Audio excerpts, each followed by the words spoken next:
everybody's here.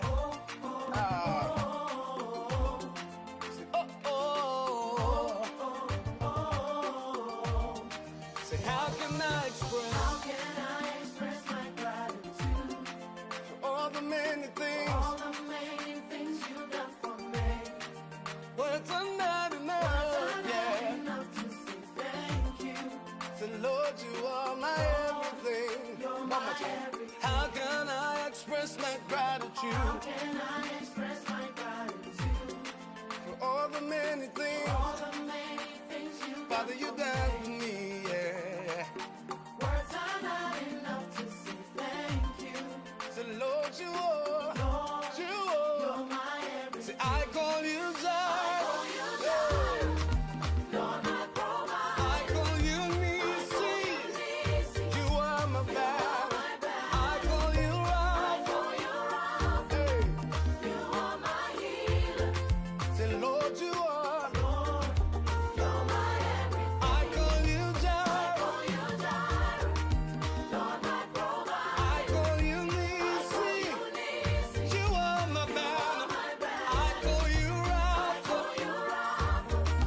You are my healer. Say, Lord, you are. You're my everything. Uya matinyana. Uya matinyana. Uya matinyana. Oh, uya matinyana. Yeah. So, Hello, lovely people. Another wonderful Saturday afternoon is here with us. And BWTV brings you the community and the law. This afternoon, we're looking at demystifying the immigration appeals process. And we have our lovely Eunice Champo partner of BWF Solicitors to be a resource person and guest. Let's get into it together.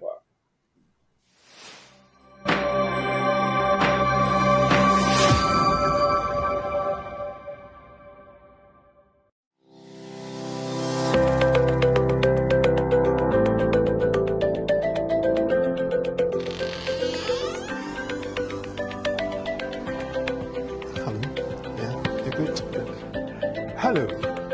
There are several questions in the community when it comes to the law, especially with immigration matters. That is why I'm inviting you to join us on the program, The Community and the Law, live on BWTV and brought to you by BWF Solicitors, our trusted partners when it comes to the law. We are going to have a very massive discussion on some of the issues of immigration matters that bother you. And they have the opportunity to meet you live on the program to explain to you all the updates that have come from the Home Office and also address your questions and concerns that you might have when it comes to the law. The Community and the Law is brought to you every Saturday between 4 p.m. and 6 p.m. UK time. We're live on all social media platforms, YouTube, Facebook, and LinkedIn, at BWF Solicitors, at BWTV, and of course, we urge you to share the program and invite others to join us. Remember, it's at 4 p.m. to 6 p.m. every Saturday, live on BWTV. You have your questions. There are answers. So join us, learn, and empower yourself on the program, The Community and the Law. So pick up the phone and dial 0208-493-7345. Or you can send a text 07950-422-780. It's The Community and the Law. My name is Oreku Frimpon and I am your host.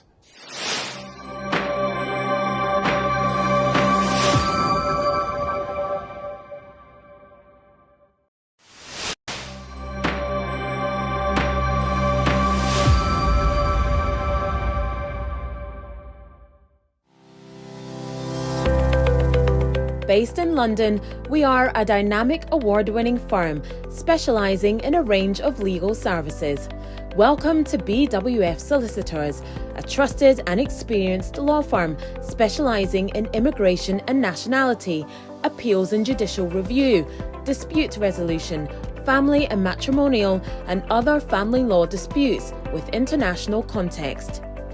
These include matters such as private child arrangement orders, contested and uncontested divorce, non-molestation for domestic violence, and financial remedy. Our childcare and family team appreciate the issues facing you at such a difficult time. Our advice is delivered in a confidential and sensitive manner. Meet Bernard Owusu, our esteemed senior partner. With over 32 years of experience and known for his expertise and dedication to serving our clients and the community. BWF Solicitors stands for integrity, respect, excellence, teamwork, diversity, inclusion, and service to the community. We provide tailored assistance specific to your case. At BWF Solicitors, every day is filled with dedication, creativity, and a commitment to finding the best solutions for our clients. Our team at BWF Solicitors is ready to assist you with all your legal needs. You can find us at the 4th floor, Anna House, 214 to 218 High Road, Seven Sisters, London, N15 4NP. Our main office line is 0208 493 7340, or our emergency line is 07712 761 884.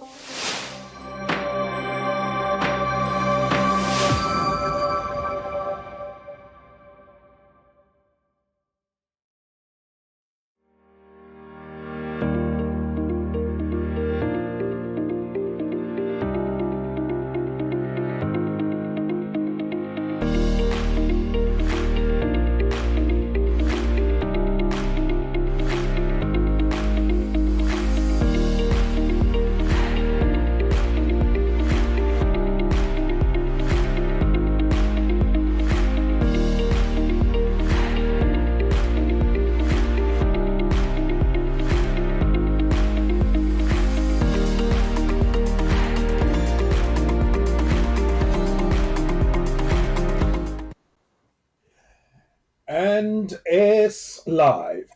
BWTV brings you the community and the law. My name is Oreku Frimpon, and this afternoon we're going to go on a journey that will help us demystify the myths around immigration appeals and the processes that we follow. We are here by courtesy of BWF Solicitors, our trusted partners when it comes to the law. They are located on the 4th floor of the Anna House, 214 to 218 Tottenham High Road, Seven Sisters, North London, 0208 493 7340 is their telephone number. They work Monday to Friday between 9:30 in the morning and 6 p.m. in the evening. And if you want to meet any of the lawyers over the weekend, you have to book an appointment. The emergency number is 077 127 61884. 077 127 61884. Now, when we come to the community and the law every Saturday afternoon, we bring you community updates. We bring you something that you need to take note of and put that in the wealth of knowledge that you have. And that's our nuggets. And also, we test your knowledge on the things that we would have put out to see if you have really grasped that, and also to make sure that whatever it is that you don't really understand about such issues, you have a clearer understanding of that. Then we have a major topic for discussion as well. But this afternoon, I'll start off with the nuggets that we have. Oftentimes, the lawyers tell us that when things go to the Home Office and you have not received an answer within a time period that you expect to have received the answer, you can, as we say in the ordinary person's parlance, make some noise. What is that noise called technically? It's the pre-action protocol. Now let's look at that in detail. Pre-action protocol is a conduct that the court expects both parties to undertake before commencing proceedings as set out in the Civil Procedure Rules, that's the CPR.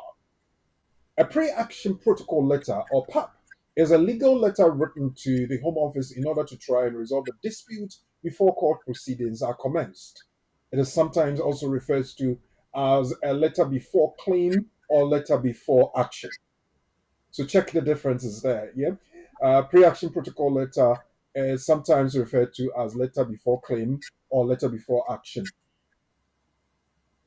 The goal is to encourage parties to resolve their disputes without litigation and to make the process quicker and more cost effective. It should set out the complaint or claim and make it clear that court action will be started if no response is received within a specified time. They tell us usually within 14 days.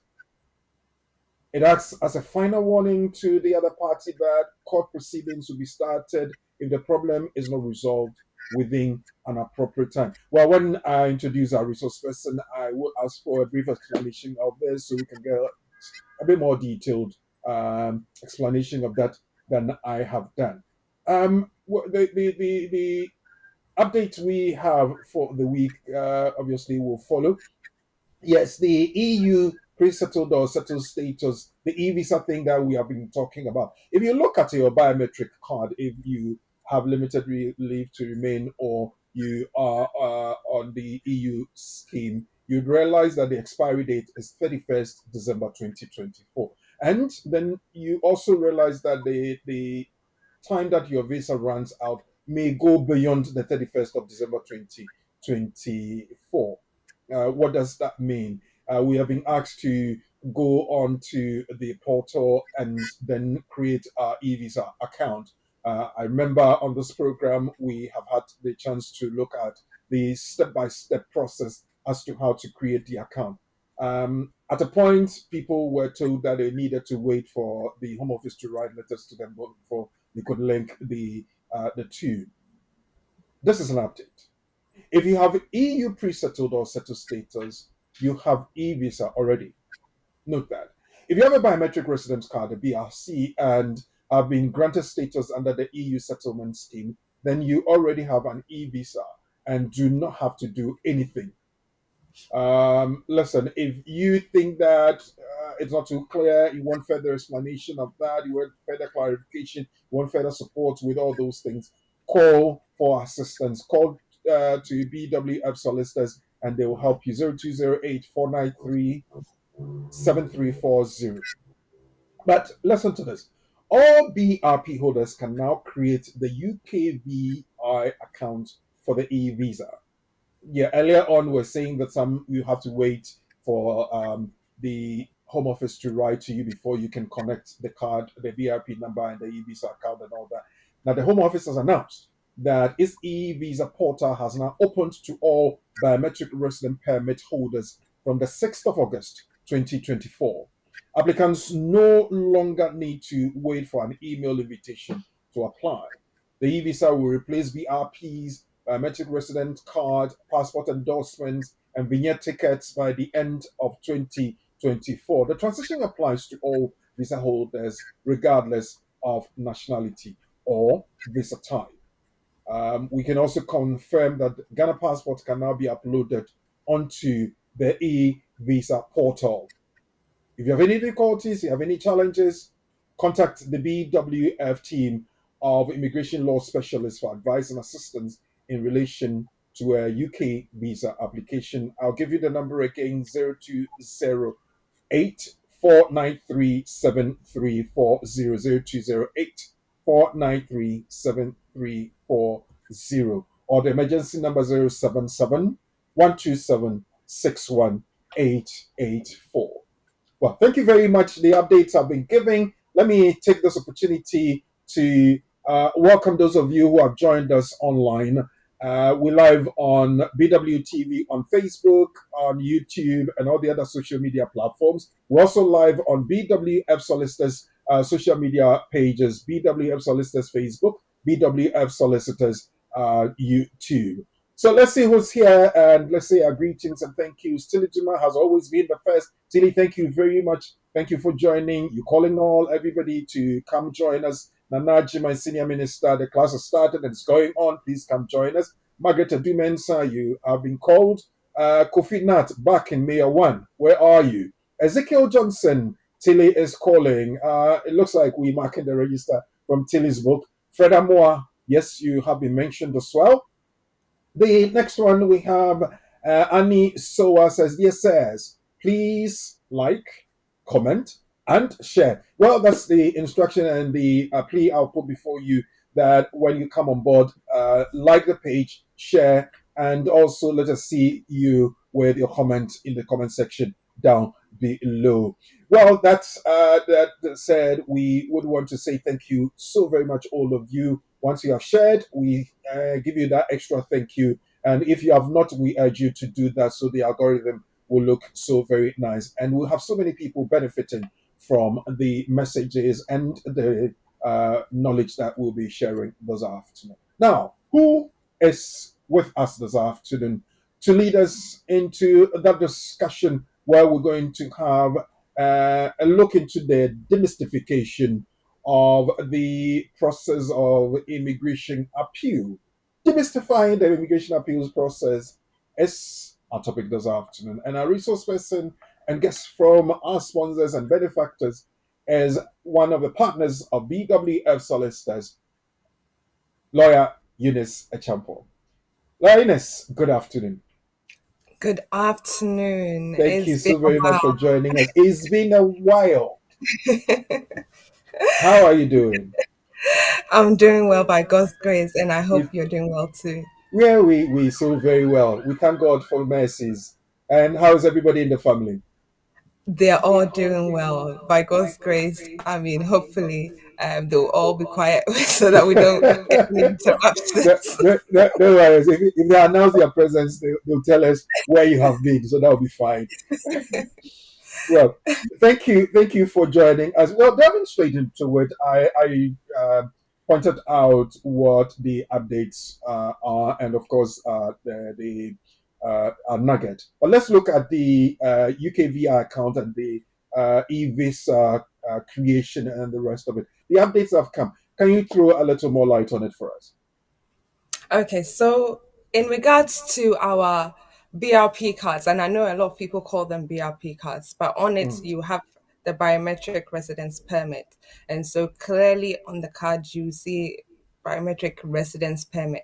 For those that are EU nationals or EU family members, as the update showed, you are not part of this update because you already have an online immigration status, or you already have an online e-visa. And so it means that as time goes on, those who do not have that e-visa, I'm aware that a few students and some skilled workers also have that online e-visa already. So those who don't have it are those that usually have the residence permit, and on it will have your leave to remain. And so if you don't have an e-visa online, you are advised to create a UKVI account. And they usually have a video online to show how you can do this. And as you said, prior to this, the government will usually have sent an email to the applicant for them to now create a UKVI account. But now they're saying you no longer need to create this UKVI account. You can just go online, create the UKVI account without an email being sent to you. And then you can put in your details, which is either your passport or your biometric card details, your name, your date of birth, and then it will just obviously set you up online. That way, you can now use your e-visa, and it's something that can be used by anybody. And most people who are under the EU settlement scheme will know about share codes. So this will allow other immigrants to also share a code to whoever is asking for it, whether it be an employer, estate agent, or any other agency that would want to see their immigration status. Now everybody else will be able to see their online immigration status without having the card or the physical card on them. So, if I can get it right, those who are non-EU settlement scheme members would have to go in and create the account, and the linkage between the BRP and the e-visa account. Would that be correct? Yes, so that's correct. So obviously, once you have a leave to remain biometric permit, which is not under the EU settlement scheme, you have to create that UKVI account to be able to view your immigration status online and then share it with others if need be. Right. So what happens if somebody does not do it by the 31st of December 2024? Okay, so they haven't really said that there's going to be a consequence exactly in terms of you not creating it, but the advice is that you create it before the 31st of December 2024. I know that there are some people who may not be conversant with technology. And so with those people, they have said that you can call their help desk to be able to create it because they are sure that not everybody will be aware of it or not everybody will be able to do so on their own. The advice is that go and see a legal practitioner to help you do so if you don't know how to use technology so much. But you are supposed to make sure that at least that is done because it might affect you in terms of travel. So, for instance, if you're traveling and you haven't got the correct details to show that your leave is ending beyond 2024 and you still haven't registered online, that could create a bit of an issue at the airport. So it's advised that you do so before you travel. Or it could be that your employers will want you to share your code so that they can check if you have the right to work. And if your biometric permit has expired by the 31st of December 2024 and you haven't been able to create that online e-visa, that might also affect you in terms of work and other things as well. So it's important that those who are not very conversant with technology do get the help that they need to be able to create this so that they don't get into any further consequences if they are looking for work or they are looking for a place to live or they're traveling and so on and so forth.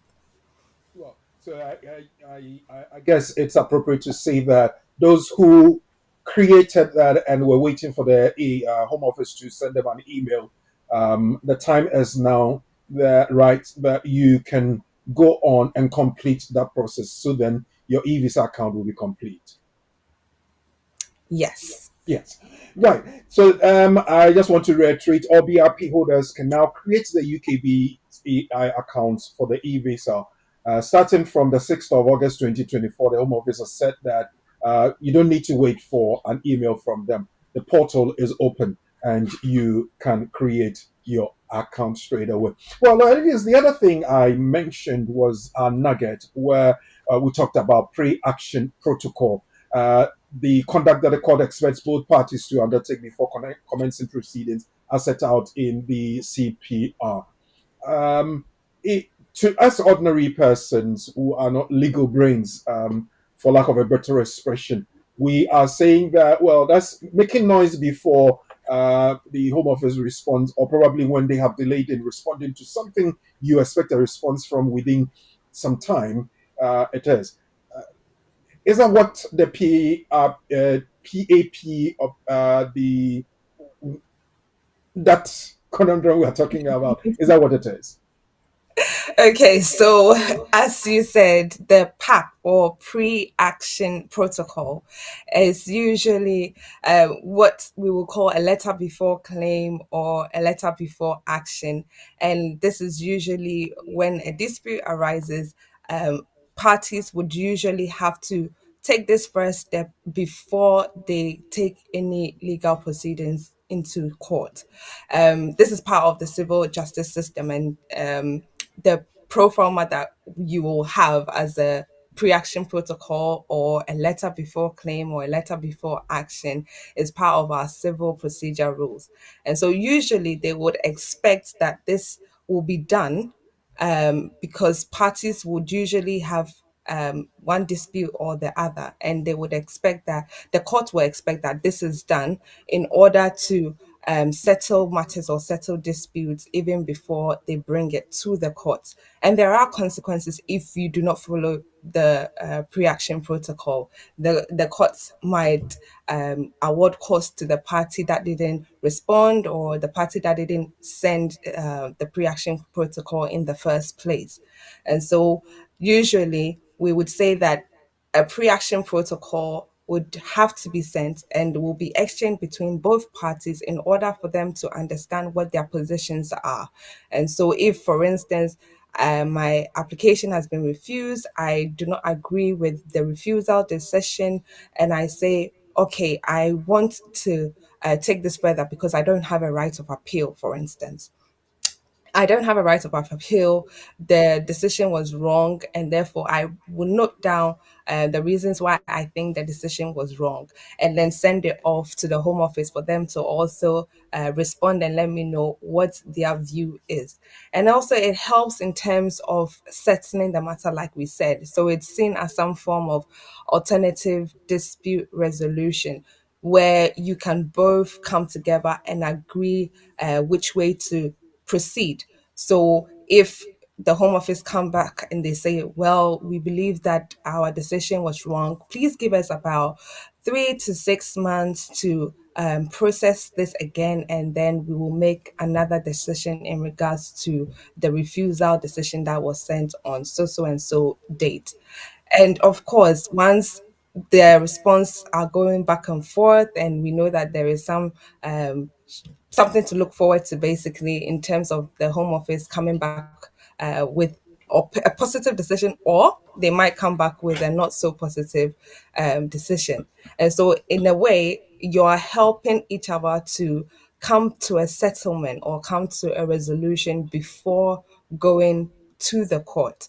And if at the end of the 6 months that they've agreed to come back with a decision, they say, well, we still stand by what we said and we think the decision to refuse your application was right, then of course you can go forward and then ask for the court to go ahead with proceeding with permission to for judicial review, basically.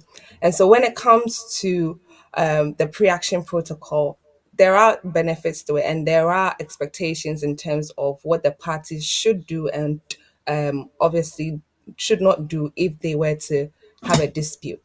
When, of course, you have done the right thing, it will obviously help you be effective in terms of the court proceedings. So a lot of the work is done during that stage, so that when you go into court, you are not now coming to put papers together or bundles together, because all of that has been sent to the Home Office already. So it actually streamlines the process when you're going to court, and it cuts cost, because you don't have to pay for legal fees and the rest of it, like you would have done if you didn't do the pre-action protocol.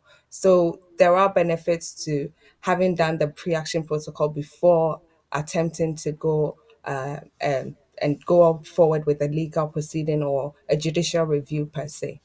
Yeah. So when the protocol is followed, could it stop the process in court, for instance, if I needed an answer by a certain period and the other party responds when I've issued a PAP? Can it stop? Can it act like out of court settlement for any issue? So usually, like I was saying, when you have a timeline, so for instance, there's a refusal decision and you want to make sure that you are actually sending in a PAP, or you're putting in an administrative review before the time passes. And if there is no right of appeal, usually they will tell you 28 days to commence administrative review. But usually for administrative review cases, there's separate rules in regards to that. And for PAPs, in regards to judicial reviews, there's separate rules to that as well.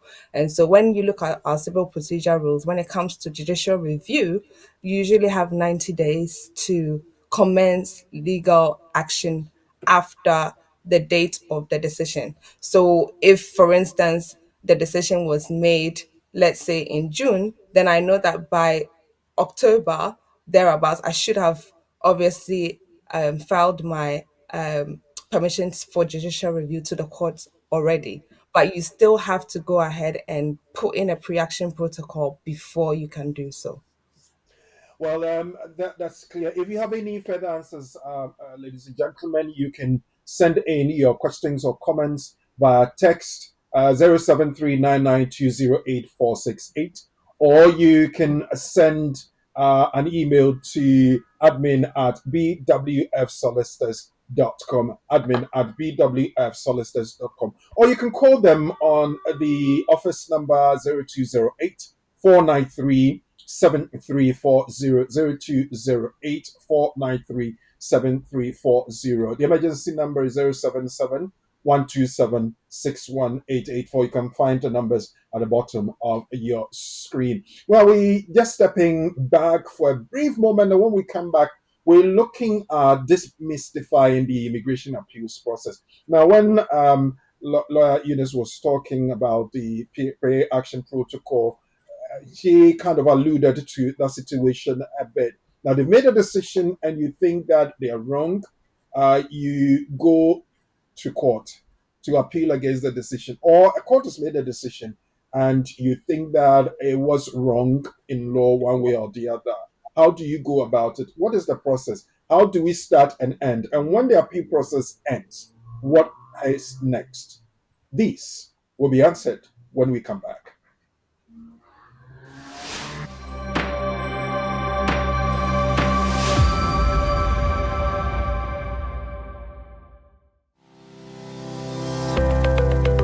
Based in London, we are a dynamic award-winning firm specialising in a range of legal services.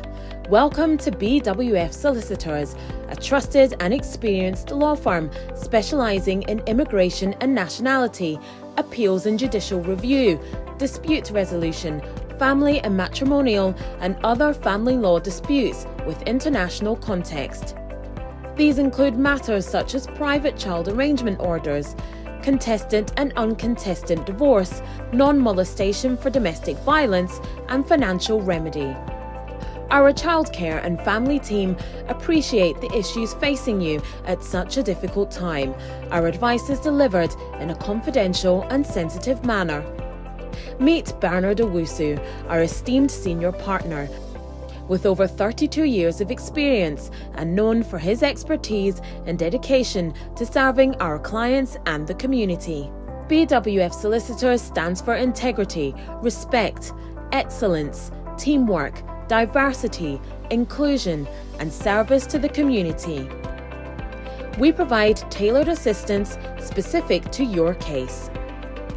At BWF Solicitors, every day is filled with dedication, creativity, and a commitment to finding the best solutions for our clients. Our team at BWF Solicitors is ready to assist you with all your legal needs. You can find us at the 4th floor, Anna House, 214 to 218 High Road, Seven Sisters, London, N15 4NP. Our main office line is 0208 493 7340, or our emergency line is 07712 761 884.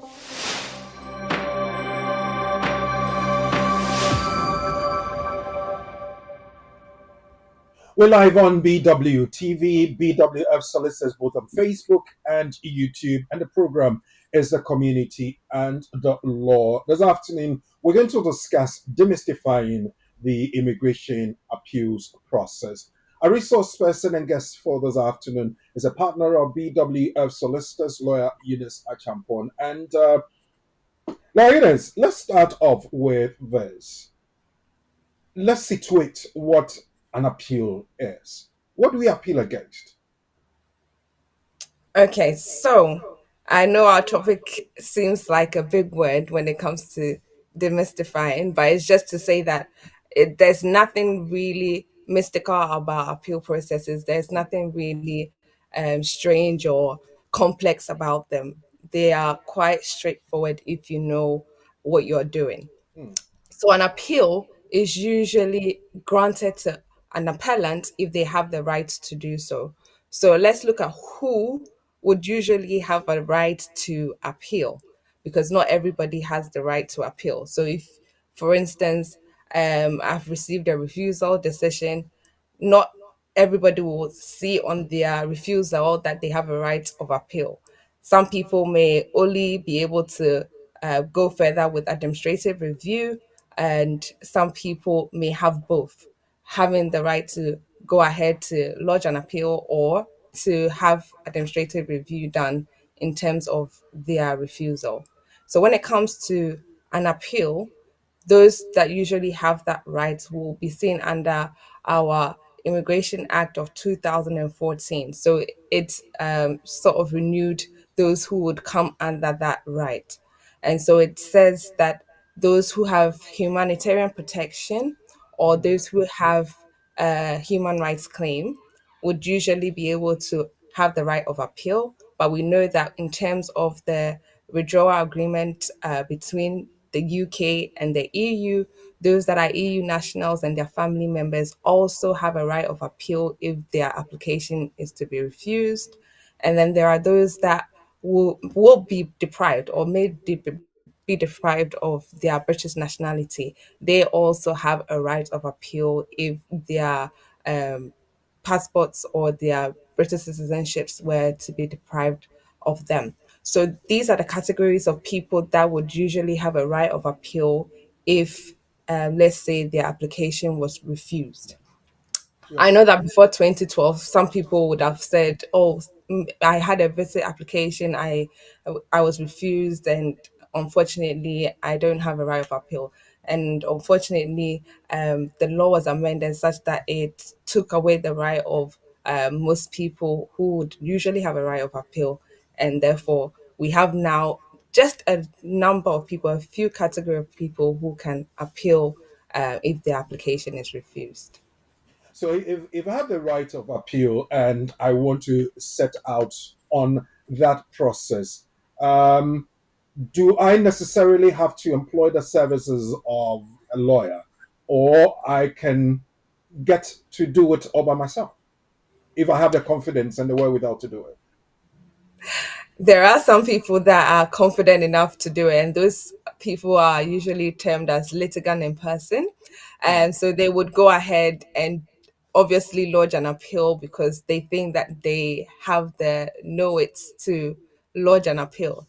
But I would advise that because the appeal process may sometimes be cumbersome in terms of you making submissions in regards to the law, and not most people would have knowledge of the law in order to go ahead and make sure that the appeal is successful. So if you want to have a successful appeal, then please go and see a legal representative who can help with the appeal process so that you don't get into a juggle when they are asking for certain items to be brought, and those things have to be drafted legally and you need to refer to the law. So if you're not very conversant with the law, please seek legal representation. We'll get into the detail of it, but let me ask, if I'm to appeal against, say, a Home Office decision against me, how long would it take? When I put in an application, they gave me that 6 month window. Is it the same for an appeal process? So, in terms of immigration appeals, usually if a person is refused an application and they are saying that they have the right of appeal, there is Mhm. a time limit in terms of our tribunal procedure rules. If Mhm. somebody has made an application outside of the UK, they would usually have 28 days to bring an appeal from the date of the decision. If Okay. somebody was refused an application in the UK, they would usually have 14 days from the day of the decision to bring an appeal. And so Okay. it's very important that you keep to that. And it's good that at least most of the refusal decisions mention this so that you don't fall out of time. Right. And yes, you have a time window that you operate within. But when I start to when I finish, how long would that take? Or that depends on the arguments that will be made. So that's where I think most people have the question. So if Mhm. I lodge my appeal, is it going to come within 2 months? Is their hearing date going to come within 3 months? Is it going to come within 4 months? Usually there are time scales. I would say, fortunately or unfortunately, when certain directions are not satisfied, the court will then go ahead to provide you with more time, or to provide the other party with more time. So unfortunately, even though there are time limits, the court can stretch those time limits. And so if I were to put it in a time scale, I would usually say between 6 months to 9 months, because sometimes it does stretch. So when I've lodged an appeal and it hasn't been decided, does it affect my immigration status? So if you have been refused and you have gone on to lodge an appeal in time, so I said in time, Mhm. if you've lodged an appeal within the 28 days or within the 14 days, if you already have leave to remain and your second application was refused, then your leave will continue as if you didn't have it cancelled, or you didn't have it refused at all. But if you did not have leave at all and it was refused, you didn't really have any privileges. So there's nothing to worry about. Um, it would be, I want us to go into the process itself, but it would be Yeah. one question that everybody would want to find out. Does it cost a lot? No, no, no, no. Not really. So when it comes to appeals process, when it comes to the court, depending on whether you want to be in person or you want the court to decide your appeal process by looking at the papers, they call that paper appeal. So they have the oral appeal, which means that you come in person, or the paper appeal. With the oral appeal, it's usually about £140. And then with the paper appeal, it's usually £80 for each person. So if, for instance, I made the application with my children, then I'll be paying for the appeal fees for myself and my children. So it will be 140 times the number of children I have. Or if I went for a paper appeal, it will be £80 times the number of children Okay. that I have. Right. Okay. I have read and heard that um, His Majesty's Courts and Tribunals was formed in April 2011 as an agency under the Ministry of Justice, and it brought about this online system that was effective 2020. That is a portal that people could use. Is it the same portal that the person who's confident enough can go on to use, and then the same portal that the lawyers would use? If you don't mind, you could let us in on that system really that has been introduced.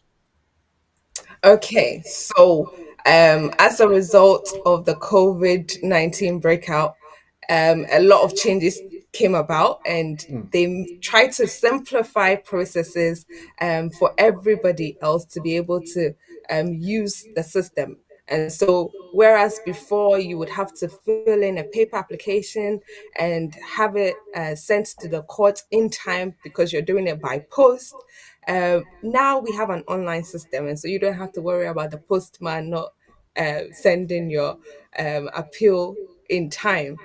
Or if you had a fax machine, you would have to send it by fax before the deadline was up. So we have this online system called my HMCTS, which allows a very effective and efficient service in terms of those who would like to appeal a decision that was refused. When you talk about appealing, obviously my HMCTS simplifies it in a way that you can understand. So if you're a litigant in person, you will know what it means to lodge or submit an appeal. If you are somebody who was representative, a legal representative, you would also know what it means. So you will have to register. It's not automatic. It's a court system which you would have to register to. by having a username and a password, and then you can go ahead and lodge an appeal, pay for it, and then once you've paid for it, you know that it is submitted. If you don't ask for the court to send you a request for the payment to be made, just know that once you think you've submitted it, if you haven't paid for it, it is not truly submitted. And so you have to be able to pay for it, and they give you a period of about 14 days to pay for it, and then you know that your appeal is indeed submitted. Otherwise, if the 14 days pass and you haven't paid for the appeal, it will be struck out. They will literally say to you, you didn't pay for the appeal, and therefore the case is struck out. And then now you have to now seek or request for the court to reinstate your appeal process because you forgot to pay the 140, or you forgot to pay the £80, which was needed to lodge the appeal. So the first step is to start the appeal by lodging it, and then once it's submitted, you would have to then wait for the court to seek the home office or the respondent to send their bundle or to send the evidence of why they refused your application. There are quite a number of steps, as you saw on the screen, and Yeah. it takes some time to get through. Once the home office has been sent a direction by the courts, and as I said, it's a court system, so they would usually send directions to both the appellant, who is appealing the case, and then the respondent, who is the home office. So once they've sent out a direction to the representative or the respondent, they will expect that the direction that they've given will be responded to. In this case, once an appeal is submitted, the court will send a direction or an instruction to the respondent, which is the home office, and they will expect that they will come back with evidence to state why they refused your application. Now, the home office has said that they are very short staffed, and so unfortunately, they are unable to meet those deadlines. So usually they have 28 days to respond to the court. If they don't respond within the 28 days because of a shortage of staff, the courts will go ahead and provide them with ample time, because without their evidence, the proceeding cannot continue. So they will give them more ample time to provide those documents before. Wouldn't that be a strategy to buy time or probably frustrate the appellant? Well, you could say that, but they do so because apparently they are short staffed. We may see as a strategy to frustrate the appellant, because obviously we're thinking there's too much time being taken away by the respondent. But the court will have to wait for the respondent to bring their evidence before it can continue. Without that, they can't proceed. Would the appellant be able to um, kick in the PAP, a PAP, to get them probably to speed up? Or once the court is giving an order, we all have to fold our hands and wait. In terms of a PAP or a pre-action protocol, as we mentioned before, it is usually to do with us bringing a legal proceeding if, for instance, the Home Office hasn't given us a right of appeal. In this case, we have a right of appeal. If we Okay. do bring a PAP, then it means that we are going for a judicial review, which is seen as a last resort if the Home Office does not adhere to the PAP. So I would say those are two different avenues. Okay. You have the appeal, Well, and then you I'm have trying the to option think of through withdrawing. what people might be saying. Well, they trying to buy time, they want to delay, and the rest of it. So how can I just push something through so it's quickened for me? Okay, so I know that when it comes to us as appellants, we're just thinking, why are you dragging your foot? Um, Mhm. Unfortunately, when it comes to the court proceedings, there are processes to be followed. So Okay. we can't jumpstart the process. And obviously, the court will make sure that they keep sending directions for the Home Office to bring their evidence. We can't say that the court can enforce it by making sure that the Home Office have points taken away or anything of that sort. But if your appeal is won, they will definitely ask for the Home Office to pay for your appeal fees. So that's something to look forward to if the appeal is won. But in terms of jumping that process, unfortunately, you can't jump the process.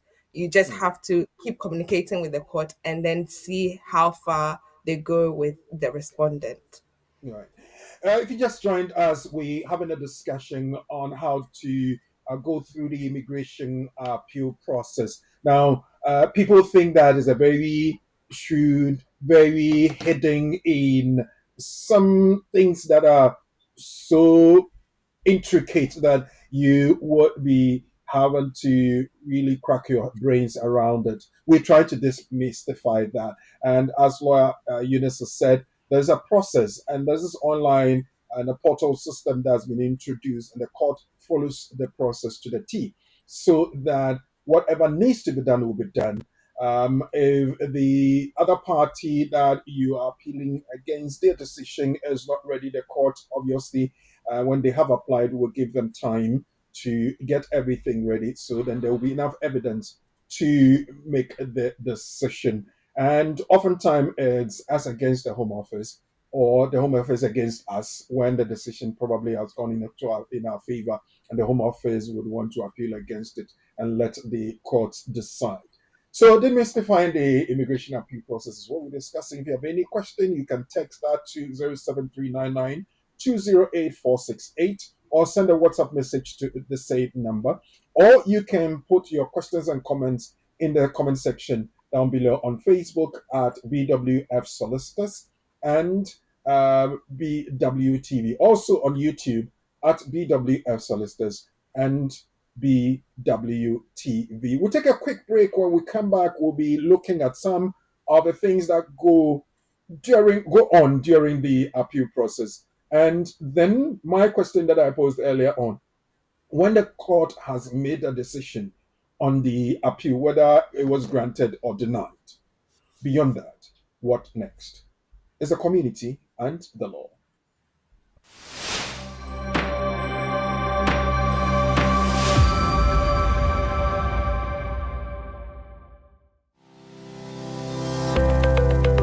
Based in London, we are a dynamic award-winning firm specialising in a range of legal services. Welcome to BWF Solicitors, a trusted and experienced law firm specialising in immigration and nationality, appeals and judicial review, dispute resolution, family and matrimonial, and other family law disputes with international context.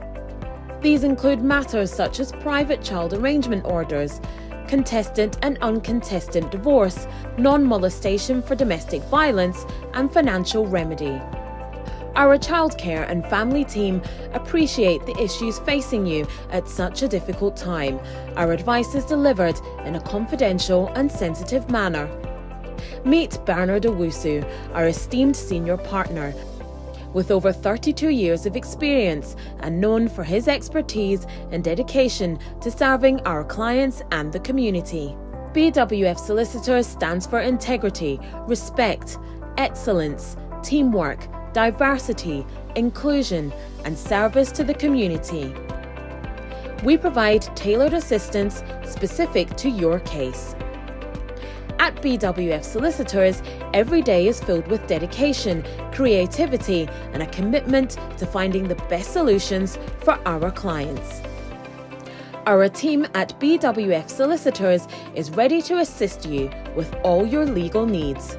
You can find us at the 4th floor, Anna House, 214 to 218 High Road, Seven Sisters, London, N15 4NP. Our main office line is 0208 493 7340, or our emergency line is 07712 761 884.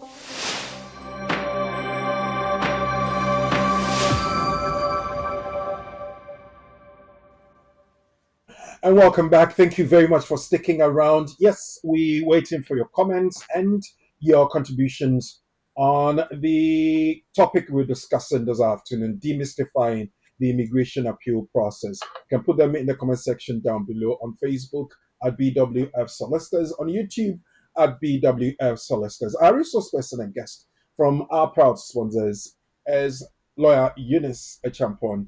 BWF Solicitors is located on the fourth floor of the Anna House, 214-2218 Tottenham High Road, Seven Sisters, North London.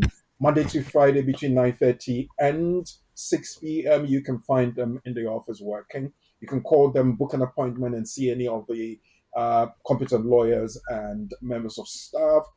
Number is 0208 493 7340. There's an office in Ghana, and you can reach that office on 055 589 5959. 055 589 5959. The emergency number you can call for BWF Solicitors is 077 127 61884. 077 127 61884. Now, if you want to reach us on the program this afternoon, whilst we're having this live discussion, and you can pop in a question on what we are discussing or any other legal issue, the phone line is 0208 493 7345. 0208 493 7345. Or you can send voice note or a text to our WhatsApp and text number 07399 208 468. 07399 208 468. As I mentioned, resource person and guest is lawyer Eunice Champon, and we're looking at demystifying the immigration appeals process. Now, lawyer, we have gone into court and there's a hearing. What I want you to help us clarify is the difference between the paper hearing and the oral hearing. What's the difference? Is there any advantage of one over the other? Okay, so if we are to consider the oral hearing, for example, me going into court in person, I have the advantage over somebody who is sent a paper appeal in the fact that I'm able to answer whatever questions I've been put. And then obviously when it comes to the Home Office representative or the judge trying to get some clarification in regards to maybe a decision that they feel you can add or shed more light to. You are there in person, you are able to give them the response that they need, and then they are able to make their decision better hearing from you. They are there to consider all the avenues available to them. So the court, for instance, will get the evidence that you've provided to them, but they also want to hear from you if they are not clear about certain things. Um, when it comes to the Home Office representative, obviously they're going to put forward their case why they refused your application and why they stand by it.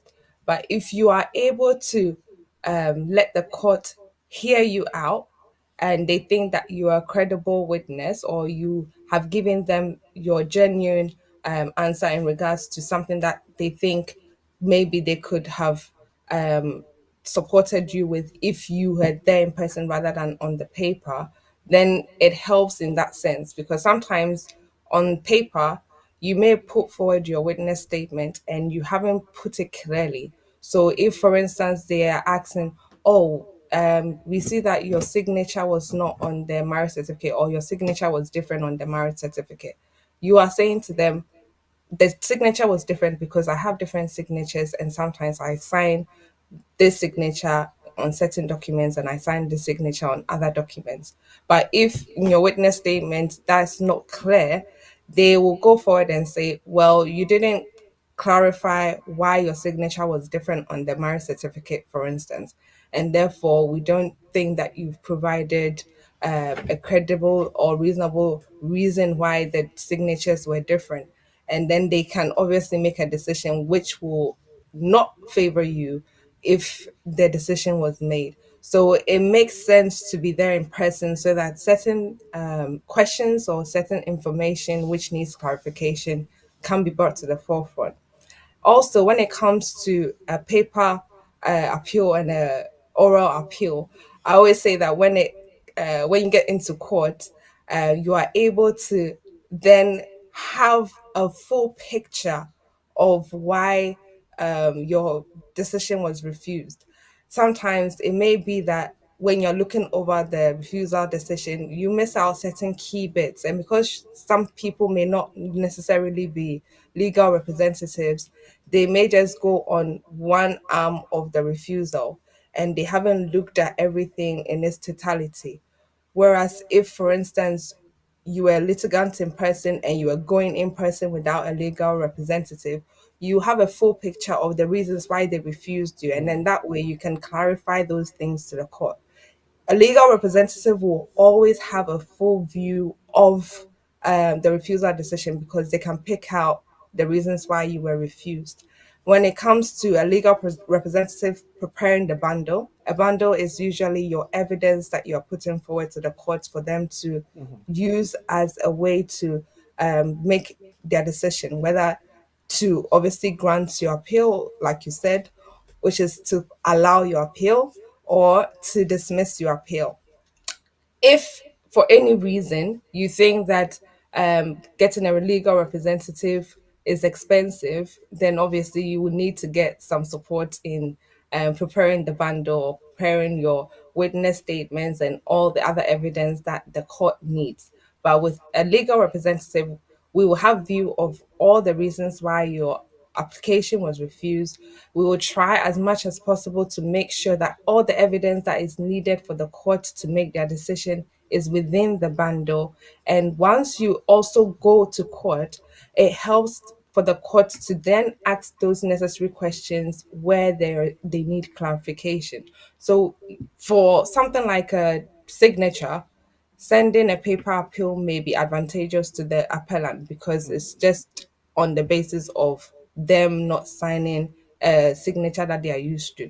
But if it was in regards to, for instance, the fact that they didn't see enough evidence in terms of the money that you sent the appellant, or they didn't see enough evidence to satisfy the requirements, then it will be necessary for you to be there in person to clarify all those issues so that there's no doubt in the judge's mind when they are making their decision. It may sound like a naive question, but I have trusted a legal person to represent me. Would it be okay for just the legal person to be in court without me? Say, for instance, an unforeseen circumstance and I am not able to be in court. Would it be okay for just my lawyer or my barrister to be there alone? Okay, so I know a lot of people do ask this question. No, the reason why it is no is because you are the sponsor or you are the appellant. So whether the case is to do with somebody who is outside the UK or the case is to do with somebody who is within the UK, as part of the procedure rules, you are supposed to be represented. And then, if you are saying that you're not represented, you are supposed to appear in court. So, for instance, if I say I have a nephew that I'm bringing over, the application was refused. My nephew is all the way in Ghana, and therefore he cannot attend court.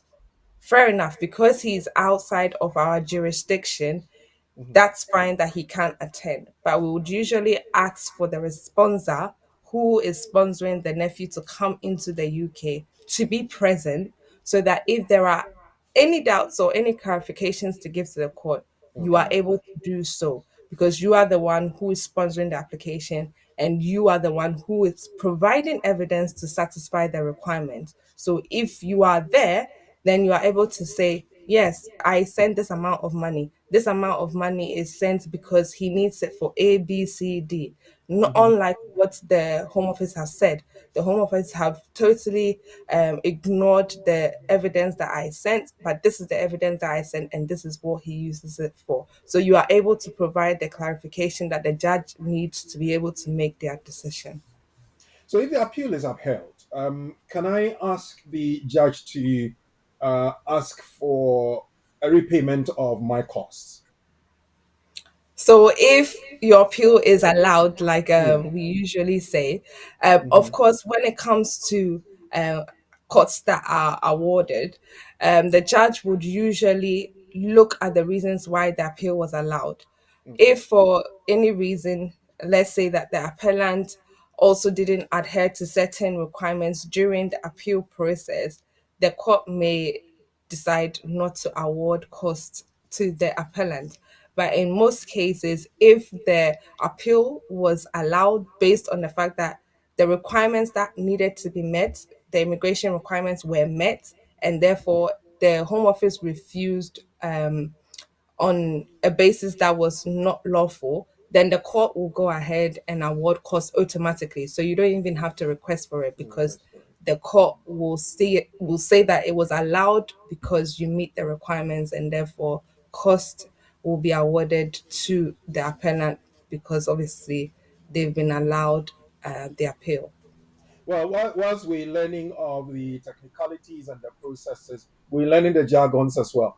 Appeal is allowed and or denied. So you have to take note of that and do that. Well, Laura Eunice, my question again is, um, when an appeal is not allowed or denied, is that the end of the process? Can I appeal again?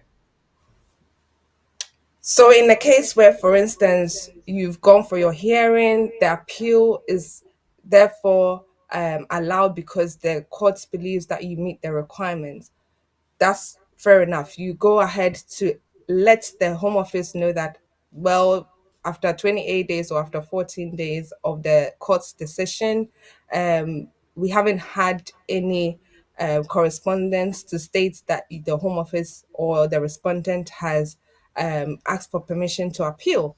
And so, therefore, we want them to implement the decision. Once that is sent off to them, they would implement the decision of the court. Sometimes they do it automatically. They would send you an email to let you know that they would want the passport to be sent to the visa application center where it was initially sent to so that they can grant the leave or the entry clearance for the person who applied to enter the UK. When it comes to somebody who, for instance, had their appeal dismissed, once you have your appeal dismissed, you usually have 14 days or 28 days, depending on whether you are inside the UK or outside of the UK.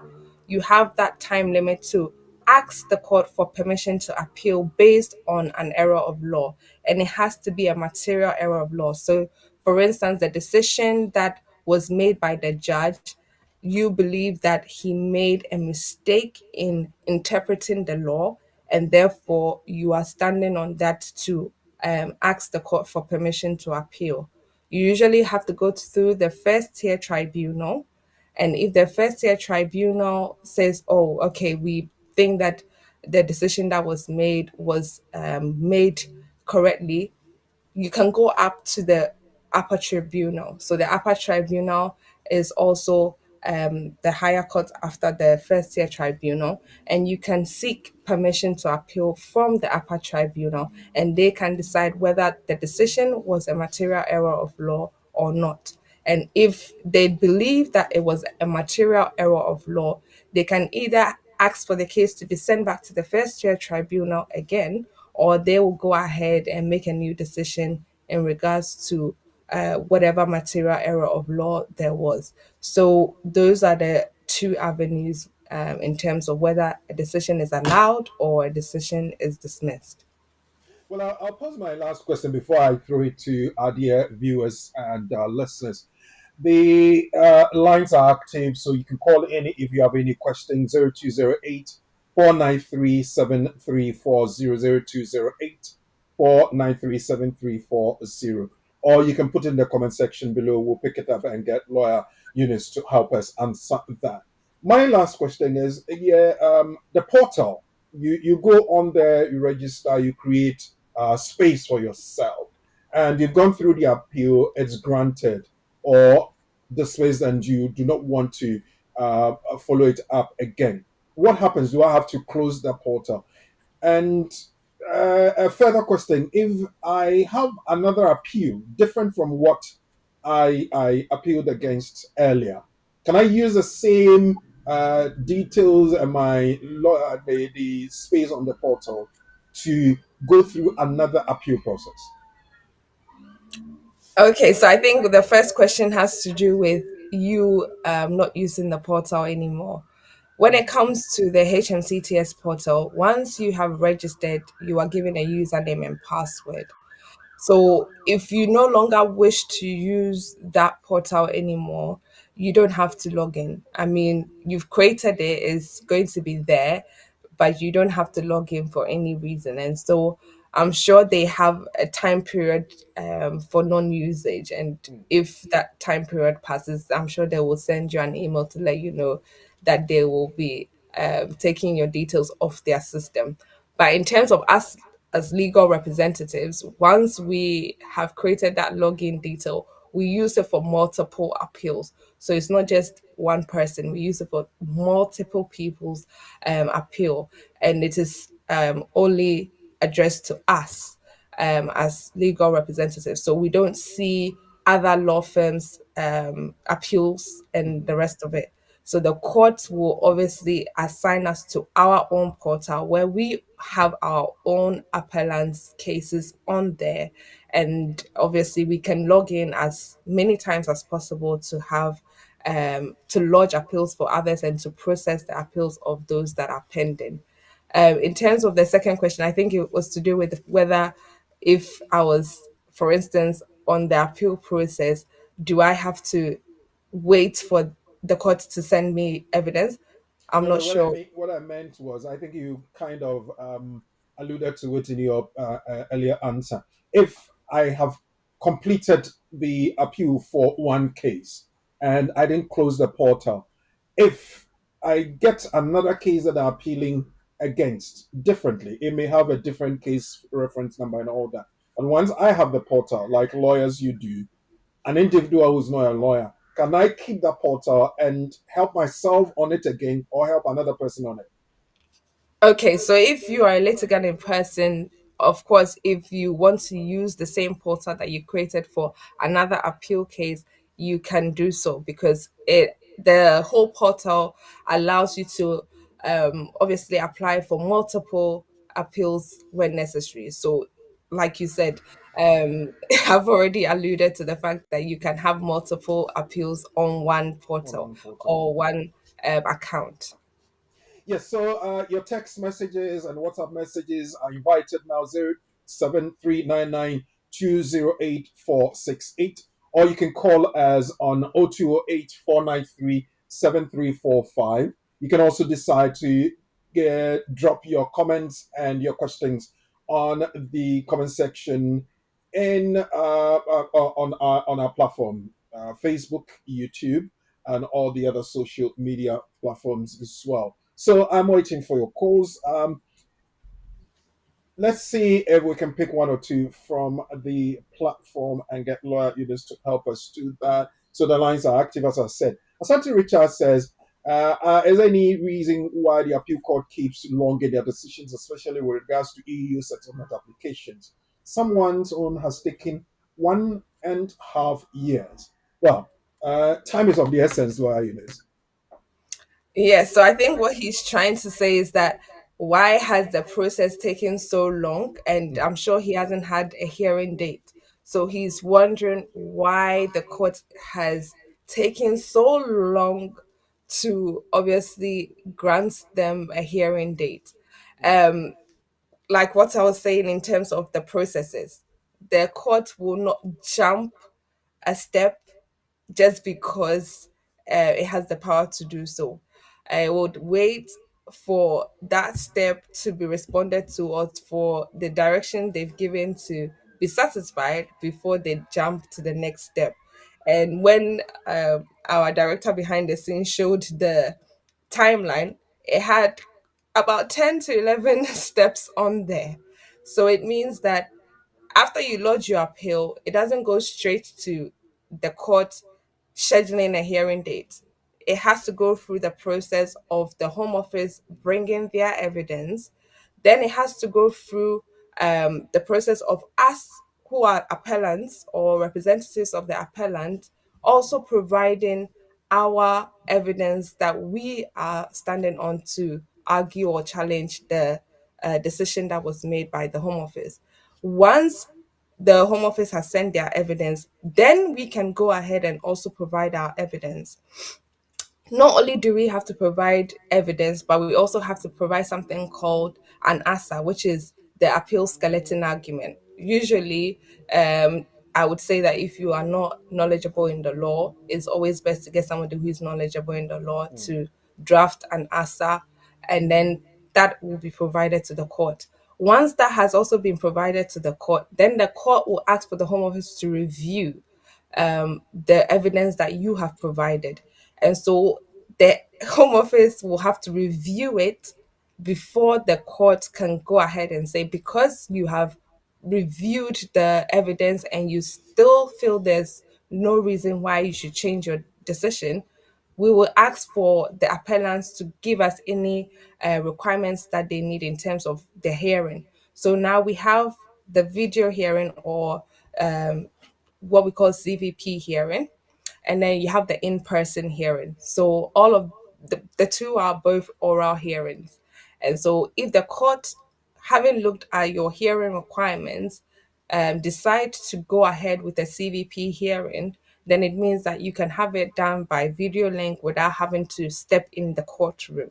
Whereas if you are given a hearing date which contains an address, then it means that you will have to now go to the court to be able to give your witness in terms of why you think the judge should grant or allow your appeal. So when it comes to the processes, it can take a while. And like I said, unfortunately, if, for instance, the Home Office hasn't provided their documents, the court is not going to say, because they haven't provided it, we are moving to the next step. It will wait for them to provide it. And that means if they have to wait 3 months for them to provide it, they will wait the 3 months for them to provide it. If they have to wait 4 months, 5 months, they will wait for them to provide it before we can proceed. And it also matters if, for instance, you are submitting your appeal, you have to make sure that you pay for it. And if you haven't paid for it and the time lapses, the 14 days lapses, asking for them to reinstate it also takes another few weeks for them to reinstate it as well. So you have to realize that if a step hasn't been responded to, that will continue to drag the timelines as well. So it has to do with a lot of patience. And so as the processes are being taken in terms of what the Home Office should do and what the appellant should do, and it seems more likely that the Home Office will be given more time whenever they need it due to their shortage of staff. You just have to be patient in the whole process. Yes, you can keep your comments and your questions coming through. The text number as mentioned 07399208468. We have been discussing demystifying the immigration appeals process here in the UK. If you have any other legal question that you want to throw at Lawyer Eunice, she's ready to do that. Let's see if we can pick another from the comment section and get Lawyer Eunice to address that. You can also send us a voice note 07399208468 on WhatsApp as well. It's a community and the law brought to you by BWF Solicitors. Christiana says that is there any other way for a father to have access to his child if he has been instructed by the police not to contact the child's mother due to harassment charges pressed against him while the investigation is still ongoing, lawyer? So this is to do with a parent having access to their child. So there's direct access and there's indirect access. So if we are talking about direct access where they can physically have contact with the child, then of course it would depend on how old the child is and whether the child has gone to see their father physically somewhere outside of the home.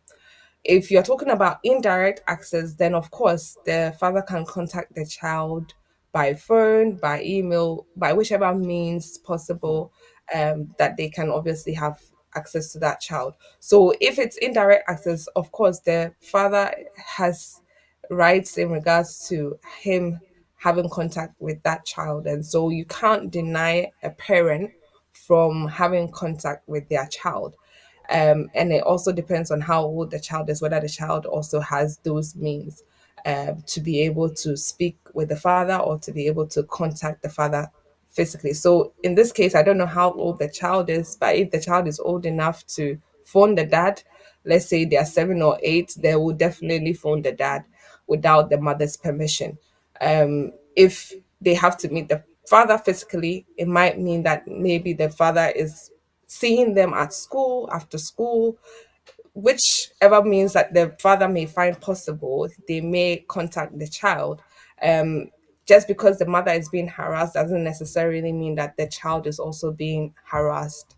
If you're saying that you are being harassed and you haven't brought any child arrangement proceedings to the court, then it's between you and the father, not necessarily between you and the father and the child.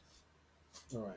Yes, yeah, keep them coming through 0739920848 or drop them in the comment section as I've already said. You can call 0208 Let's take the next one. What goes into the live in the UK test here in the UK, Lauren? I wish I was the one formulating the questions. To tell you the truth, I've never taken the life in the UK test, so I am not really sure how to answer this. But I know that it has things to do with history, it has things to do with politics, it has everything to do with the culture and the life here in the UK. So, um, those who have obviously done the test have usually told me that there are some questions that are very repetitive. So it's not as if you are doing something that is going to come out of the blue. Any person who's taking the test will usually say that the test questions are usually those that come up from the book or from the app. So if you are looking at the app to study or you are doing it from the book, most of the questions that are in the book or most of the questions that are on the app will definitely come up within the exam when you're taking it. And so you are not caught off guard, because I have people who are not really educated who have also taken the test, and even though they didn't pass first time round, they have eventually passed as well. So I think it will be good to get the app or the book to help you in this case. Well, people don't like examination naturally, so obviously the apprehension is there. But as lawyer has mentioned, there's the study book and the app as well. You can find it online and you can follow. There must be a pattern that will help you do that, and it shouldn't be something that will scare you. So go ahead and do it and get it over and done with. How long can a spouse visa application be tracked after submitted? So this person hasn't said whether it was outside of the UK or in the UK. So if, for instance, the person made an application for a spouse visa here in the UK for further leave to remain, then usually you would have about 8 weeks, because the processing time is 8 weeks for spousal leave to remain applications. If it's outside of the UK that they were making this application, then they would have to wait a period of about 12 weeks or 3 months to be able to get a decision. So you would have to wait that period to be able to get a decision back. So about 12 weeks or 3 months in terms of those who have made spousal applications outside the UK. 0739920848. The next one is Nanetuyahine is asking, can nationality applications be appealed against if refused? Unfortunately, no. So when I was talking about those who have rights to appeal, I spoke about those who have made a humanitarian protection claim or a human rights claim, or those who are under the EU settlement scheme, or those who have been deprived British citizenship. So those who have been refused a nationality application, unfortunately, do not have a right of appeal. Next, we have the question from what's the next question? J.K. Amon, I think so. I would like to ask lawyer, are EU settlement applicants also to open the UK VI account? I think the answer comes from the update we gave. EU settlement applicants, lawyer, do they have to open one? No, because they already have an online immigration status portal. So, like we've already mentioned, they already have e-visas, so they don't need to create another. Well, somebody is maybe as a follow up to that. Apa says, I was just wondering, how do I access my e visa account? So, in terms of access, you would need to first create a UKVI account. So, you create it, there's a link online where you are able to create a UKVI account. So, they will ask you for your name, your BRP card, which is your biometric payment, or your passport, your date of birth, and then it will ask you to continue the process on your mobile phone. So it will take identification of your face and all the um, ID stuff that needs to be processed as well. So whether it's your passport or your BRP card, it will scan all of those and put it onto the system. And then once your UKVI account is created, you can then go ahead to access your immigration status information and then create share codes for other people to also view your immigration status. So the e-visa has to be created through a UKVI account, Okay. first of all, before you can view it and then share. Right. So, as we mentioned earlier on, community update talked about that. I just want to remind you of that. Let's refresh our knowledge of that and say that the if you have EU pre-settled or settled status, you have e-visa already. So if you have a biometric resident card and have been granted status under the EU settlement scheme, you already have an e-visa and do not have to do anything. You may call any of the BWF solicitors numbers and they will give you further assistance of that. But if you have to create it, from the 6th of August 2024, the Home Office says that the portal is open to all biometric resident permit holders. Applicants no longer need to wait for an email invitation to apply. The e-visa, as we have said over and over again, will replace the BRPs, the biometric resident cards, passport endorsements, and vignette stickers by the end of 2024. You would have realized on your BRP card that the expiry date is 31st of December 2024. That's what we are talking about. The transition applies to all visa holders, regardless of nationality or visa type. Take note of that. We can also confirm from BWF solicitors, we've checked and we can confirm that Ghana passports can now be uploaded on your e-visa portal. Again, contact the team of immigration law specialists at BWF Solicitors for advice and assistance in relation to a UK visa application. The number is 0208 493 7340. 0208 493 7340. Emergency number 077 But now we live with the Community and the Law program this afternoon, and we have been discussing demystifying the immigration appeal process. We're taking a break. Okay, now let's take this question. After that, we take a break. Please, is there a mandatory situation to create an account for e-visa if you have submitted your application for indefinite leave to remain? Lawyer. So if you have submitted an application and you're waiting for a decision, you can go ahead because now they're saying that you don't have to have an email sent to you before you create that account.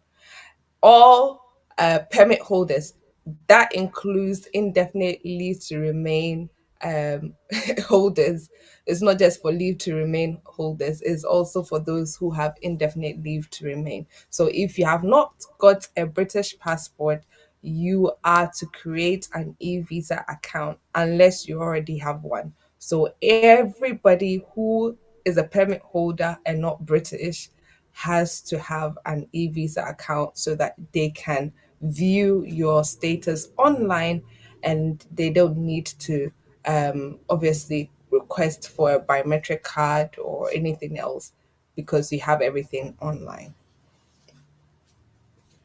Well, keep them coming through 0739920848, or you can send a text as well. The next here says if nationality application is refused due to an error or not meeting all the requirements or for other reasons, can I reapply? Of course, yes. It depends on why you were refused in the first place. Obviously, if you are saying that you had some issues, you committed a crime, and time needs to pass. Let's say you committed a crime and you were sent to prison or sentenced for at least 6 months, and they're saying that the crime was serious enough and therefore um, they would need at least 10 or 15 years to pass before they can reconsider your application. Then it means you have to wait for that time period. If you didn't meet the requirements, and for instance you traveled out of the UK for more than 450 days, and they're saying, okay, because you traveled for more than 450 days, unfortunately you don't meet the requirements, so now you will have to wait for another maybe 3 years or 4 years in order for the 450 days to not beat you within a 5 year period. So depending on what the reason was, you would definitely have to wait and then reapply. And once you've reapplied, you can have all those reasons put forward why they should grant it to you, and whether you do meet the immigration requirements or the British Nationality Act requirement. So it depends on why you were refused in the first place. 0739920848. Lawyer Eunice is here and she's helping us answer and unravel all the mysteries. Put them in the comment section down below or send a text to us. You can also call us if you would want to pose your question yourself. I got my indefinite leave to remain through the 10-year parent route on the 6th of December 2023. In 2014, I was in Ghana for holidays from the 26th of November 2014 to 28th of December 2014. On what date exactly can I put in my application for naturalization? Because I read that there's a requirement that I should have been physically present in the UK 5 years prior to my application. Lawyer, there's a confused brother. Okay, so I know he says that he was granted indefinite leave to remain on the 6th of December 2023. And he knows that there has been talk about him having to be here physically for 5 years before his application is submitted. When it comes to our naturalization applications, we have the British Nationality um, Act to help us out. So, if you're an adult who is above the age of 18 and you have mental capacity, and you are saying that you have lawful residence here in the UK, and within that period you have been able to um, you have been able to obtain your indefinite leave to remain, so you don't have any uh, extant you don't have any existing leave which is going to expire, and therefore you would have to keep updating it or upgrading it. And in that sense, because you've now been granted indefinite leave to remain, you are now capable of also applying for naturalization. In the British Nationality Act, you have further requirements that within that 5 year period of lawful residence, you should be able to show that you haven't traveled for more than 450 days. And within that 12-month period from the time you acquired or obtained your indefinite leave to remain, you shouldn't have been out of the UK for more than 90 days. And then it will go on to request that you have the English language test done and the life in the UK test done. And you will have to show that you intend to make the UK your permanent home. So you will have to meet all of these requirements in order for your naturalization application to go through. And not forgetting that you also have to be able to show that you are somebody who has uh, lived in the UK and you have good character.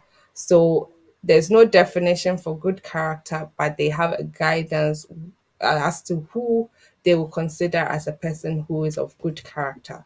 So all of these requirements have to be met in order for them to grant you naturalization. So if you have lived here lawfully for the past, let's say, 5 years, and you have been granted indefinite leave to remain, if you're above the age of 18, you definitely need to have waited for a period of 12 months before you make the application for naturalization. If you are obviously a person who is married to a British spouse, you don't need to necessarily wait that 12-month period. You can make the application as soon as you get your indefinite leave to remain. So it depends on what his circumstances are. We'll take the last one and then I will be testing your knowledge. So please get ready. Cecilia is asking, lawyer, can applications be made with all requirements except financial for adopted children? Let's take. I think it's a two-part thing. Let's see. Yeah, can an indefinite leave to make to remain application be made with all requirements except financial for adopted children under the EU settlement scheme? Okay, so I'm sure she's asking in regards to whether there's a financial requirement under the EU settlement scheme. When you are applying for settled status under the EU settlement scheme, the requirement is that you show continuous residence of at least 5 years or more. Whether you are an EU national or an EU family member, you must be able to show that you have resided in the UK continuously for a period of 5 years or more. And so there isn't a financial requirement as such.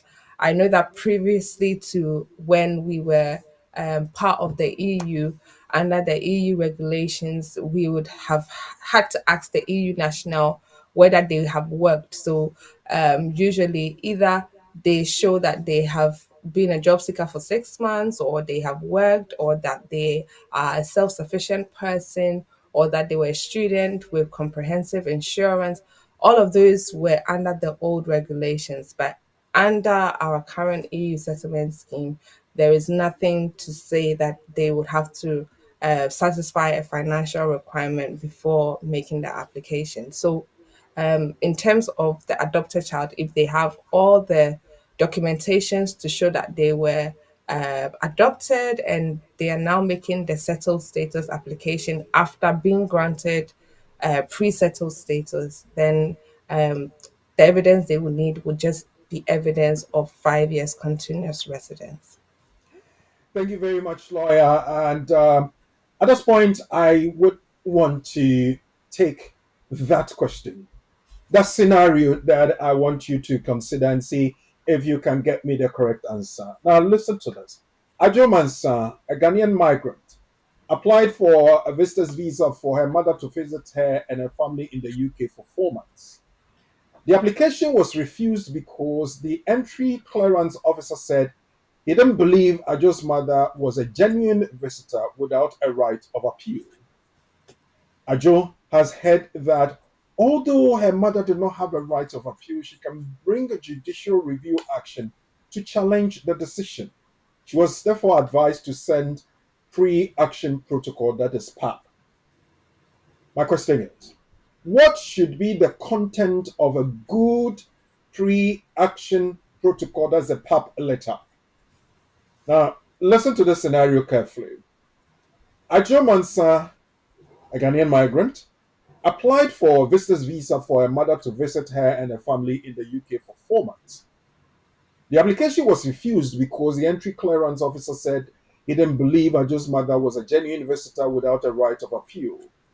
Ajo has heard that although her mother did not have a right of appeal, she can bring judicial review action to challenge the decision. She was advised to send pre-action protocol, that is a PAP or PAP. What should be the content of a good pre-action protocol or a PAP letter? 3 options I've given you. 1, you should complain that the decision is not fair.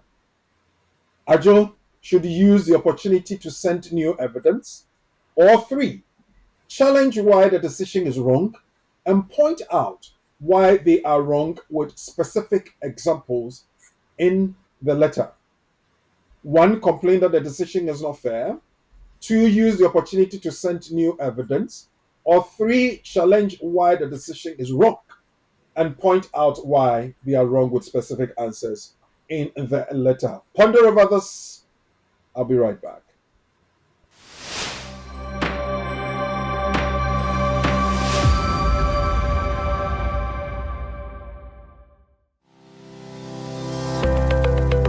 Based in London, we are a dynamic award-winning firm specialising in a range of legal services. Welcome to BWF Solicitors, a trusted and experienced law firm specialising in immigration and nationality, appeals and judicial review, dispute resolution, family and matrimonial, and other family law disputes with international context.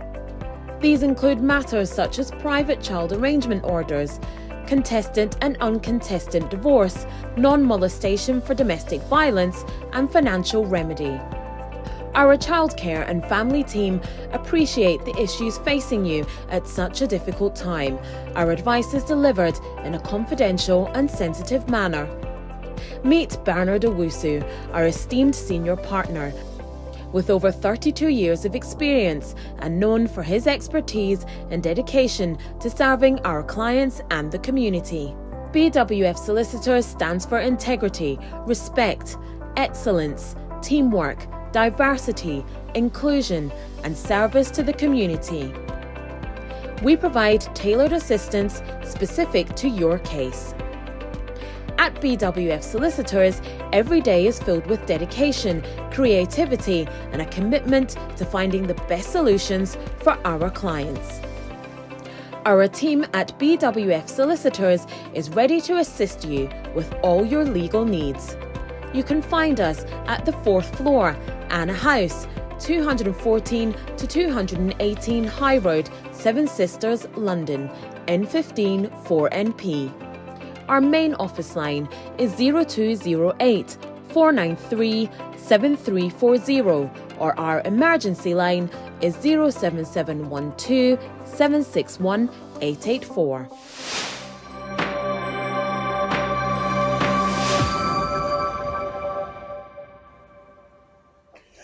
Welcome back, and thank you for sticking around. I asked you the question, and I am expecting that you get me some answers. Let's go over it again and see what it is. Ajo Mansa, a Ghanaian migrant, applied for a visitor's visa for her mother to visit her and her family in the UK for 4 months. The application was refused because the entry clearance officer said he didn't believe Ajo's mother was a genuine visitor without a right of appeal. Ajo has heard that although her mother does not have a right of appeal, she can bring a judicial review action to challenge the decision. She was advised to send pre-action protocol PAP. What should be the content of a pre-action protocol PAP in the situation of Ajo Mansa? 1, complain that the decision was not fair. 2, use the opportunity to send new evidence.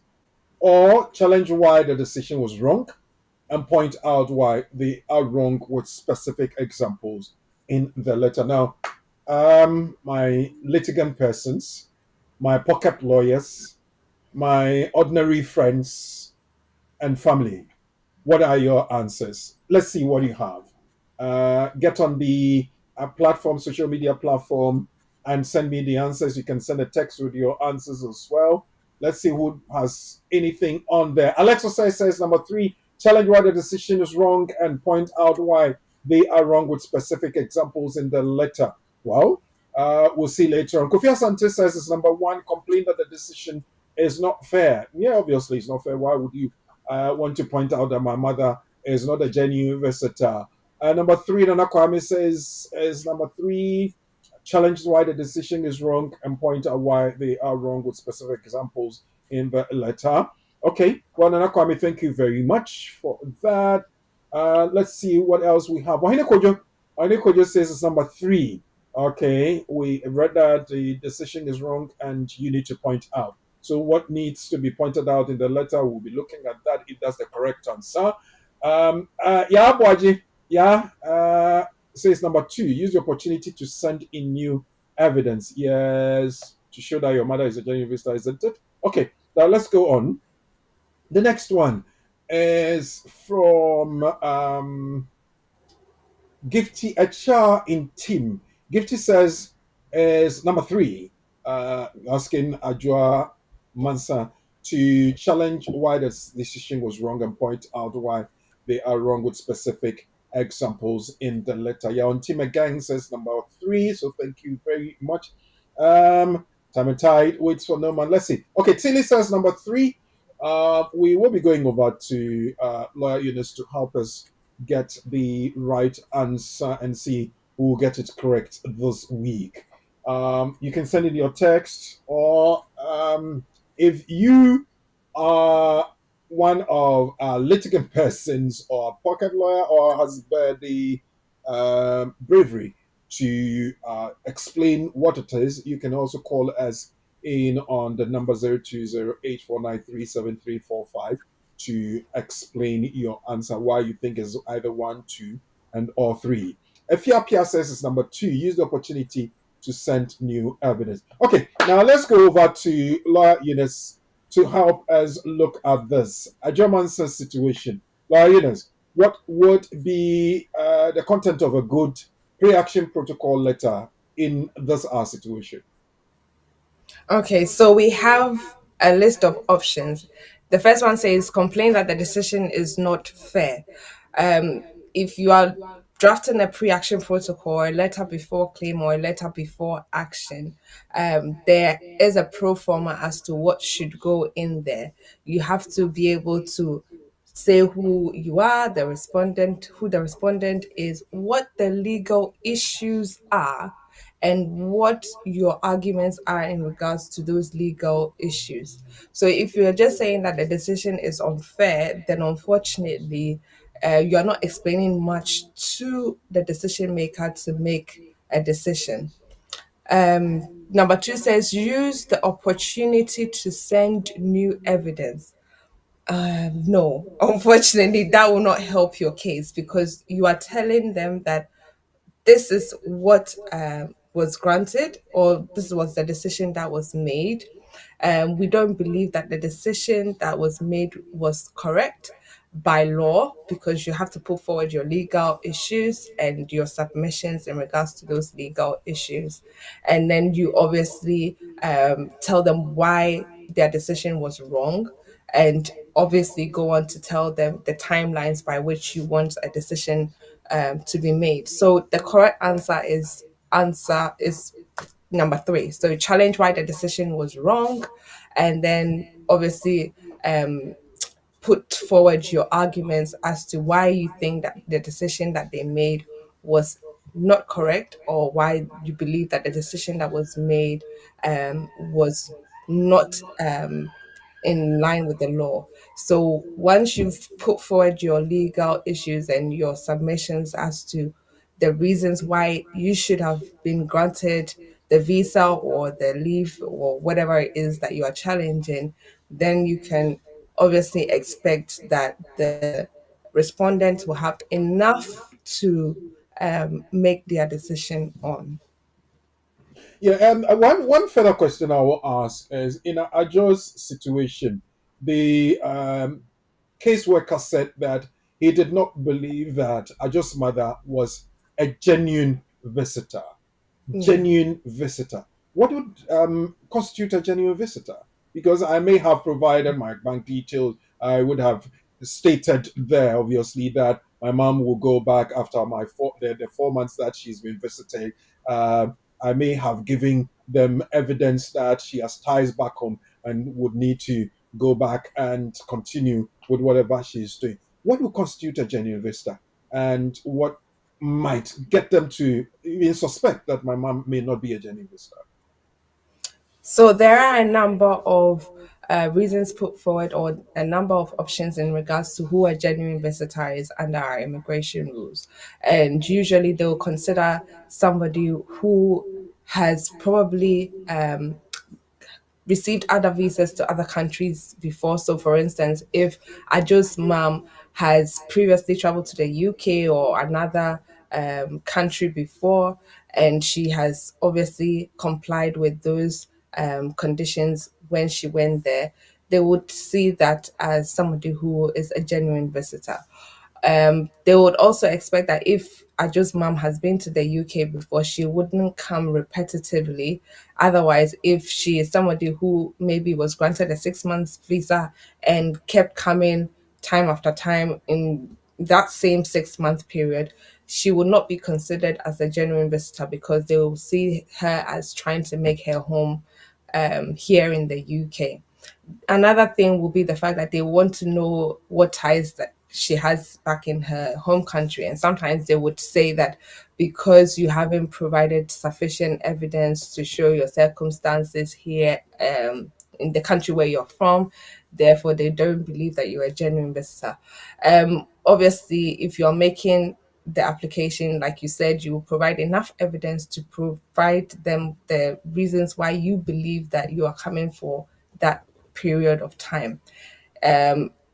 When it comes to maintenance, for instance, if your sponsor here in the UK is the one going to maintain you on your visa and to also sponsor your travel, they have to clearly show that they will be the ones sponsoring your travel here to the UK, and they have enough funds in their account to be able to maintain you when you come to the UK. So if you're coming for 4 months, you should have sufficient funds in the account for that 4 month period. If, for instance, the person is also saying that they're going to accommodate you, they should provide evidence of their accommodation, whether they own it or they rent it. They should provide evidence of that as well. So everything that the the sponsor or the applicant has supported their application with will be considered, but then they are also going to look at who they believe a genuine visitor is, which is, I would say, is not subjective, because unfortunately, how can you deduce from somebody's evidence that okay, this person is not coming to the UK genuinely, and that's why they have certain specific categories of items that they look at when they are considering this, which includes the fact that they are not coming here repetitively, or they have given evidence to show that they'll be maintained, or the fact that they've had other visas to other countries and they haven't obviously broken, or they have complied with those conditions, and so on and so forth. And so when it comes to seeking who a genuine visitor is it seems like it's a very objective test. Okay. Well, thank you very much. But as the tradition of this program is, we would have to draw the curtains down now, but with a brief summary of what you took us through as our main topic, demystifying the immigration appeals process. We have just about a few moments. Can you tell us what we did?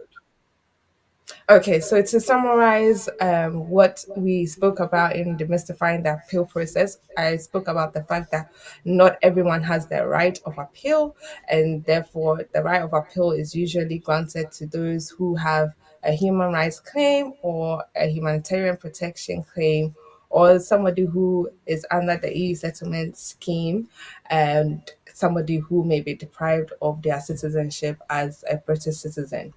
Those are the people who would usually be granted the right of appeal. And if you go ahead to say you are lodging an appeal to the courts or the tribunals in the UK, you would have to be able to submit the appeal with payment of the appeal fees, whether you are going to the court, which is in person, you would have to pay a fee of £140, or whether it's a paper appeal, you have to pay a fee of £80. If you go ahead to obviously lodge the appeal and you make payment, the processes and the timelines in place will be directed to you on the courts portal, which is my HMCTS. You would have to create a username and password to be able to log into that portal to obviously lodge the appeal and to receive directions from the court in regards to your appeal process.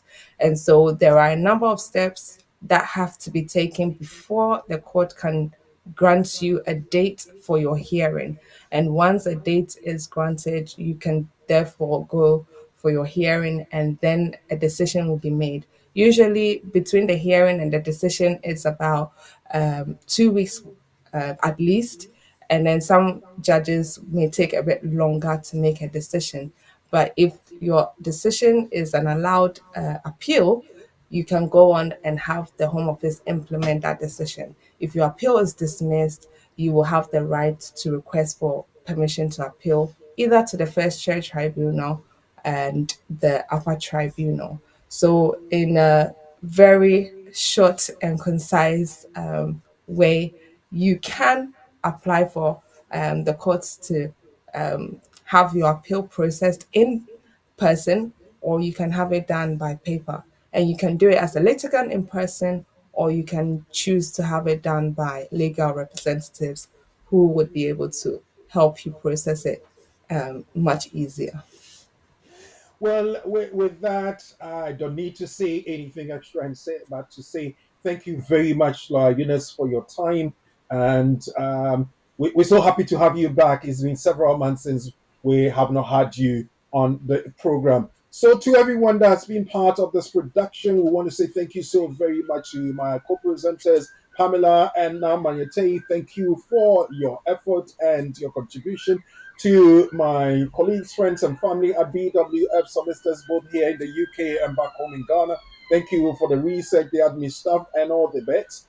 To my studio producer and director, Professor Ade, for your magnanimity, and to Sheila and Padmore for the admin and the aesthetics. My name is Oreku Frimpon, and to you out there, thank you so very much. I want to make a date with you, same time again, same time next week, I should say, on the same platform, BWF Solicitors on YouTube and Facebook, and on social media platforms and wherever.